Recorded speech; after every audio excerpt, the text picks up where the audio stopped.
Hello there, Steve-Os. Welcome along to this week's episode of the Movie Wrap-Up. Let's take a look and see what movies I've been watching this week and my thoughts on those movies this week as well. You're watching Steve's Movie Wrap-Up, episode 72, right here on my YouTube channel, SteveOfficial.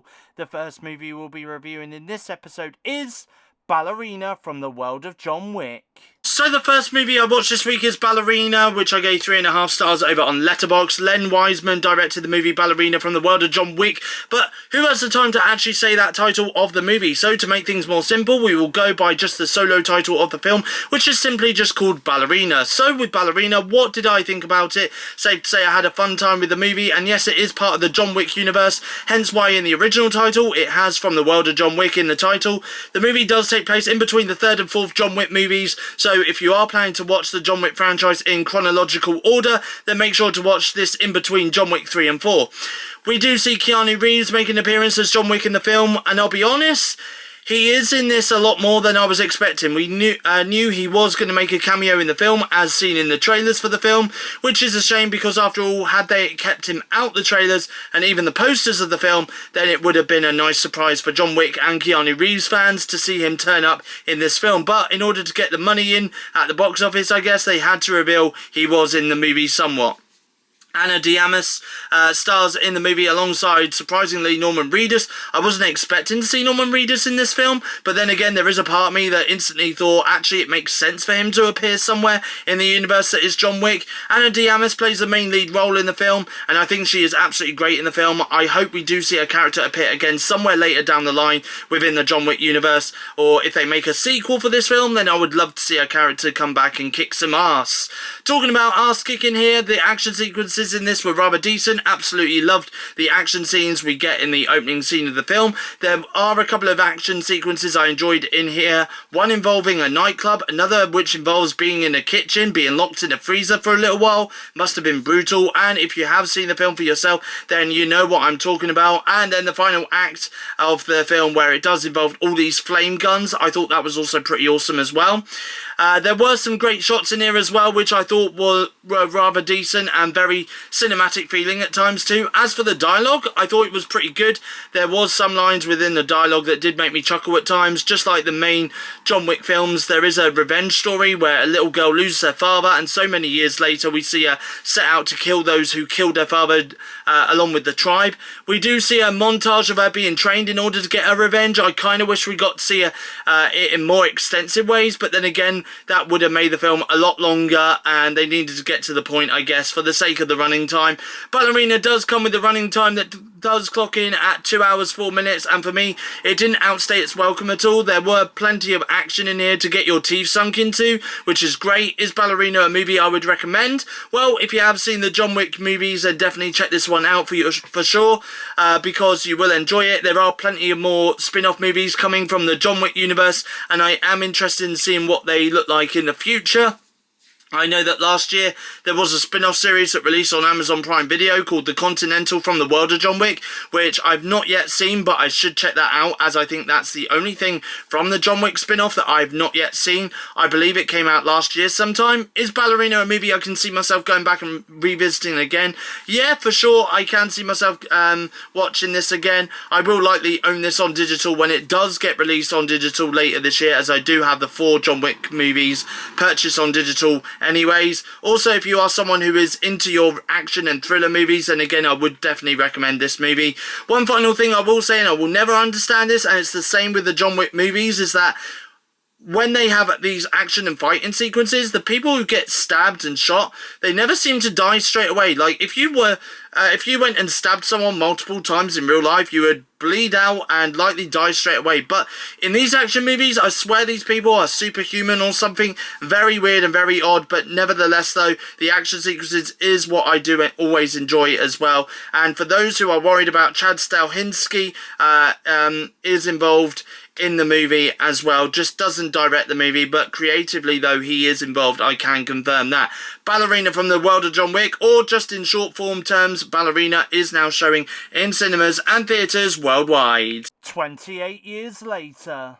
Next movie I watched this week is 28 Years Later, which I gave 4 stars over on Letterboxd. I'm absolutely blown away by 28 Years Later, which is the start of a new trilogy of films directed by Danny Boyle, who first directed 28 Days Later all the way back in the early 2000s. It was also the breakout role for Cillian Murphy, who has since gone on to be in Oppenheimer in 2023, and of course Peaky Blinders, the popular British TV series here in the UK. Did Cillian Murphy appear in this film though? Spoiler alert, he doesn't sadly, but nevertheless though, the film was great, and I can confirm, as mentioned at the start of the review, this is the start of a new trilogy of films, and it has already been confirmed that Cillian Murphy will appear in the sequel titled 28 Years Later, The Bone Temple, which I believe will be released in around about 6 months time from now, so in January 2026.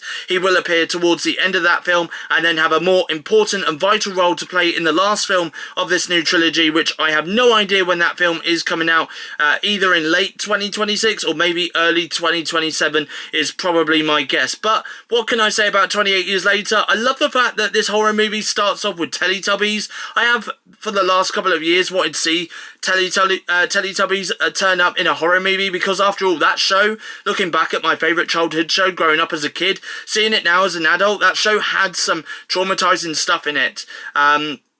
And with a lot of movies, more so low-budget horror movies featuring characters that I grew up with being turned into killers, I am surprised the Teletubbies aren't one of them yet. But that being said though, I guess I got my wish sort of as they appeared at the start of the movie, as the movie opens with what I would assume would have taken place towards the end, or at some point during 28 weeks later, before the events of 28 years later took place. But there's some kids crowded around a TV watching them on the TV. I also loved how well shot this movie was, and I believe in some behind the scenes images I have seen before the release of the movie, I think I did see that the movie was shot entirely on an Apple iPhone. Would I have been able to tell the difference? I think you can spot it slightly, but of course with iPhones having the cinematic mode on their camera, I don't think nobody would have really noticed too much if they didn't know already this movie was shot on iPhone. But what I can say is there is also some really gorgeous scenery in here that you will also love. The dialogue in this movie is absolutely great.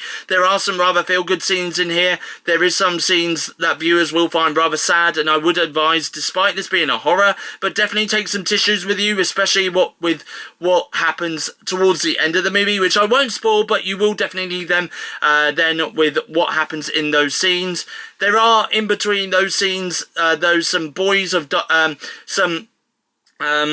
bits of dialogue which got a few chuckles out of me and some other audience members watching the movie in the screening I was in.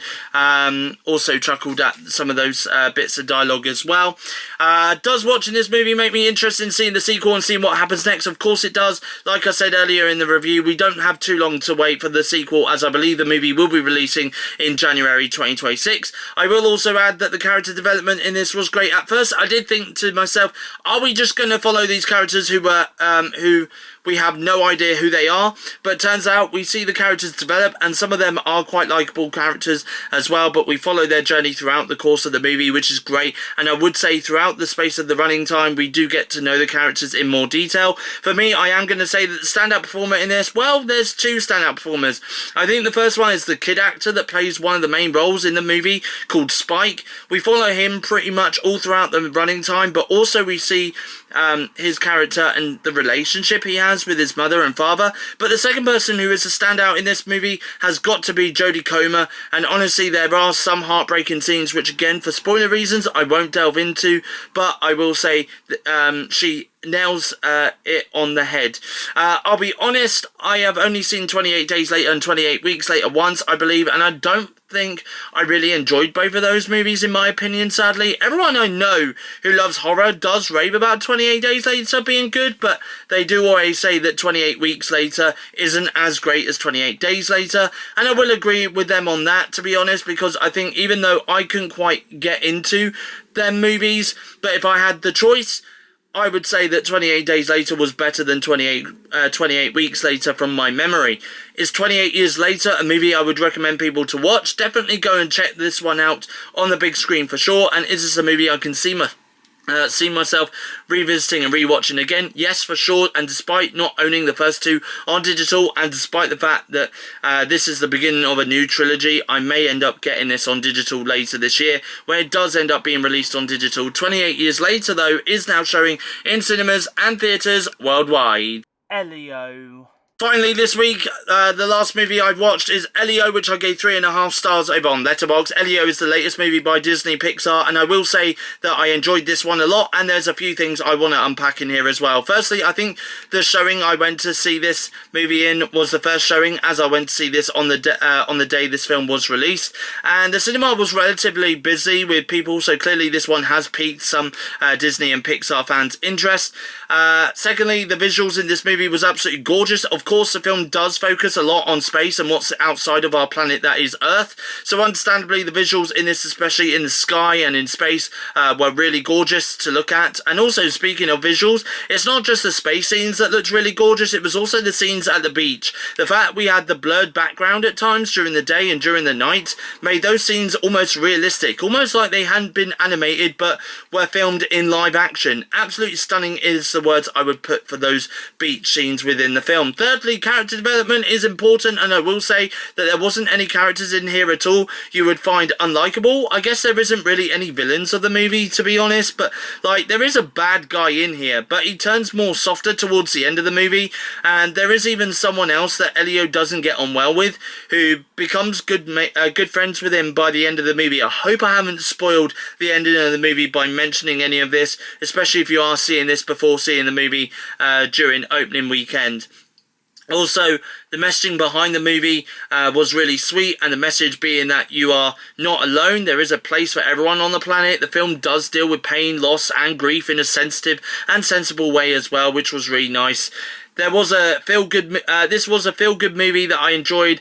One for all the family to go and watch on the big screen this summer, and there are some jokes in here which kids and adults alike will get. Is Elio a movie I can see me going back and rewatching again? Yes. When this does get released on Disney Plus later this year, I can see myself going back and rewatching this one again for sure. But Elio is now showing in cinemas and theatres worldwide. And that is it for this week's episode of the Movie Wrap Up. Thank you for watching. Hope you guys enjoyed. If you did, please give it a thumbs up. Leave a comment in the comment section down below. As always, if you are new around here and you like what you see, feel free to hit that subscribe button to become a Stevo. And I'll be back again on Monday the 23rd of June 2025 at 4 PM UK time with my next episode of the weekly vlog. Until then though, goodbye, thank you for watching, see you guys again in my next YouTube video.